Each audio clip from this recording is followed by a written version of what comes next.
সময় নিজৰ গতিত আগুৱাই যায়।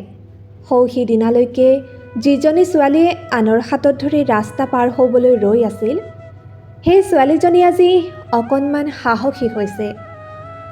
অকলশৰে ক'ৰবালৈ যাবলৈ ভয় কৰা ছোৱালীজনী এতিয়া অকলশৰে থাকিব পৰা হ'ল।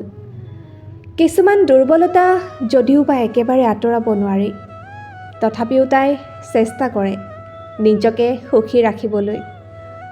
সময়, পৰিস্থিতি আৰু অকলশৰীয়া অনুভৱে তাইক বাধ্য কৰাইছে লাহে লাহে সকলো।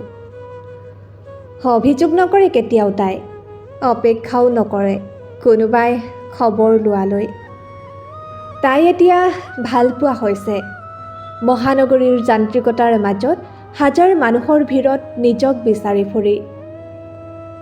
তথাপিও কেতিয়াবা কোনোবাই যদি অকণমান আকুলতাৰে মৰম কৰে, খবৰ লয়, বেয়া নাপায় তাই। তাই আজিও একেদৰেই আছে।